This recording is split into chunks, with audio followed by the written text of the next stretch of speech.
High viewers, இன்னைக்கு நம்ம ஸ்மெயில்மேன் படத்தோட ரிவ்யூ தான் வந்து பார்க்க போகிறோம். ஸ்மெயில்மேன் வந்து பார்த்தீங்கன்னா சரத்குமார் நடிப்பில் சரத்குமாரோட 150வது படமாக வந்து ரிலீஸ் ஆகிருக்கக்கூடிய படம் தான் பார்த்தீங்கன்னா ஸ்மெயில்மேன். இது வந்து ஒரு சைக்கோ கில்லர் த்ரில்லராக பார்த்தீங்கன்னா வந்து ட்ரை பண்ணியிருக்காங்க. ஆனால் அது ஒர்க் ஆயிருக்கான்னு வந்து பார்த்தோம்னா கண்டிப்பாக ஒர்க் ஆகலன்னு நான் வந்து சொல்லுவேன்.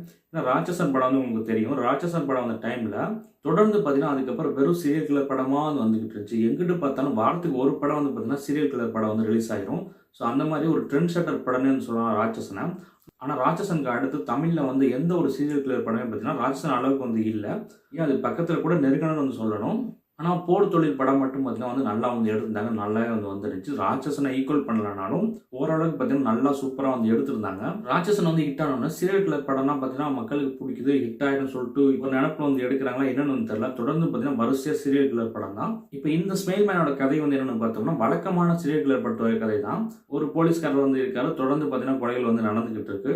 ஸோ அது யாரு பண்ணான்னு கண்டுபிடிச்சாங்களா இல்லையா, லாஸ்ட் என்னெல்லாம் ஆச்சு, இதுதான் பார்த்தீங்கன்னா ஒரு சீரியல் கில்லர் படத்தோட கதையாக வந்து காலகாலமாக வந்து இருந்துட்டு வந்து வருது. இதுதான் பார்த்தீங்கன்னா ஸ்மெயில்மேன் படத்தோட கதையும். பெருசா புதுசான இந்த கதையில பார்த்தீங்கன்னா எதுவுமே வந்து இல்லைன்னு தான் நான் வந்து சொல்லுவேன். ஸ்க்ரீன் பிளே பார்த்தீங்கன்னா ரொம்ப வீக்கான ஸ்க்ரீன் பிளே, ரொம்ப ப்ரெடிக்டபிளான ஸ்க்ரீன் பிளே. அடுத்து என்ன நடக்க போதும் உங்களுக்கு தெரிஞ்சிடும். அதுக்கப்புறம் இந்த படத்தை என்ன சுவாரஸ்யம் இருக்க போதுன்னு தெரியல. அவ்வளோ வீக்கான ரைட்டிங் நான் வந்து சொல்லுவேன். அவ்வளோ பலவீனமான ஒரு ப்ரெடிக்டபிள் ஸ்க்ரீன் பிளே தான் பார்த்தீங்கன்னா வந்து பண்ணியிருக்காங்க. எந்த ஒரு இடத்துலையும் பார்த்தீங்கன்னா படம் வந்து எங்கேஜிங்காக வந்து போகலை. படத்தில் பார்த்தீங்கன்னா ஒரே ஒரு சீன் வந்து வருது. இந்த ஒரு சீன் பார்த்தீங்கன்னா கொஞ்சம் ஒரு மாதிரி நல்லா வந்து இருக்குது. மற்றபடி எந்த ஒரு சீனுமே பார்த்தீங்கன்னா நல்லா வந்து இல்லை. கொஞ்சோண்டு கூட படம் வந்து நம்மளை எங்கேஜ் பண்ணி கொண்டு போய் வந்து இல்லை. பெரும்பாலும் சீரியல் கில்லர் மூவிஸ் வந்து எடுத்துக்கிட்டோம்னா புரோட்டகானிஸ்ட்டை விட அண்டகானிஸ்ட் பார்த்தீங்கன்னா வெயிட்டாக வந்து இருக்கணும் அந்த கேரக்டர். அப்போ தான் பார்த்தீங்கன்னா அந்த படம்லாம் வந்து நிற்கும். ராட்சசனில் பார்த்தீங்கன்னா அந்த மாதிரி தான் வந்து பண்ணியிருந்தாங்க. புரோட்டகானிஸ்ட்டை விட அண்டகானிஸ்ட் பார்த்தீங்கன்னா வந்து பலமாக வந்து கொடுத்துருந்தாங்க.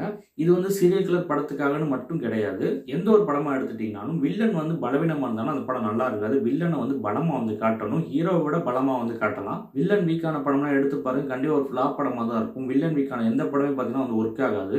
ஹீரோக்கு சரிசமான வில்லன் வந்து படத்தில் இருக்கணும். இந்த படத்தில் பார்த்தீங்கன்னா அண்டகானிஸ்ட் வந்து கலையரசன் வந்து காட்டுறாங்க.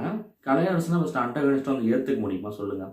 அப்புறம் கலையரசன் அந்த படத்தில் காட்டும் போதே வந்து தெரிஞ்சிடுது கலையரசன் வந்து சாக போகிறான்னு சொல்லிட்டு. ஏன்னா கலையரசன் பண்ணுற கேரக்டர் எல்லாமே பார்த்தீங்கன்னா சாகிற கேரக்டர் தான் வந்து இருக்குது தமிழ் சினிமாவில். எல்லா படத்துலையும் பார்த்தீங்கன்னா அவர் காவு கொடுக்குறதுக்கு தான் பார்த்தீங்கன்னா அவர் கேஸ்டிங்கே பண்ணுறாங்க.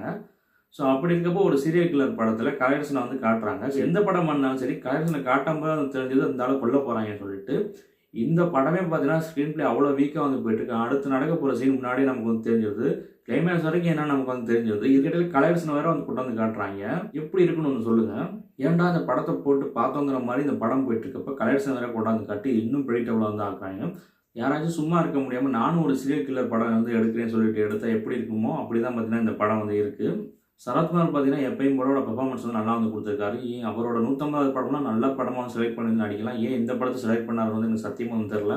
டெக்னிக்கலாகவும் சொல்ல போனோம்னா பேக்ரவுண்ட் மியூசிக் மட்டும் பார்த்தீங்கன்னா ஓரளவுக்கு வந்து நல்லா வந்துருச்சு. சாங்ஸ்லாம் பார்த்தீங்கன்னா பெருசாக நல்லா இல்லை. சினிமாட்டோகிராஃபி பார்த்தீங்கன்னா வந்து ஓகே வந்து இருந்துச்சு. ட்விஸ்ட் அண்ட் டர்ன்ஸ்லாம் பார்த்தீங்கன்னா நிறையா வந்து வச்சிருக்காங்க. ஆனால் எதுவுமே பார்த்தீங்கன்னா ஷாக் ஆகிற அளவுக்கு ஊங்கிற அளவுக்குலாம் பார்த்தீங்கன்னா இல்லை. எல்லாமே பார்த்தீங்கன்னா படத்தில் ப்ரெடிக்டபிள் தான். அன்பிரடிக்டபிளாக பார்த்தீங்கன்னா எதுவுமே வந்து கிடையாது. படத்தில் பாசிட்டிவ்னு சொல்கிறது பார்த்தீங்கன்னா இந்த எதுவுமே வந்து இல்லைன்னு நான் சொல்லுவேன். நெகட்டிவ்னு வந்து சொல்ல போனோம்னா ரைட்டிங் தான். ரைட்டிங் தான் ரொம்ப வீக்கான ரைட்டிங்கு. ஒரு நல்ல த்ரில்லர் படம் பார்க்கணும்னு நினச்சிக்கினாலும் ஒரு நல்ல சீரியல் கில்லர் படம் பார்க்கணும்னு நினச்சிக்கினாலும் இந்த ஸ்மெயில்மேன் பார்த்தீங்கன்னா உங்களுக்கான படம் வந்து இல்லை. இந்த படம் பார்த்தீங்கன்னா எனக்கு வந்து சுத்தமாக வந்து பிடிக்கல. இந்த படத்துக்கு என்னோட ரேட்டிங் வந்து பார்த்தீங்கன்னா 5க்கு 2. இந்த ஸ்மெயில்மேன் எந்த ஒரு சுவாரஸ்யம் இல்லாத ஒரு சீரியல் கில்லர் படம்.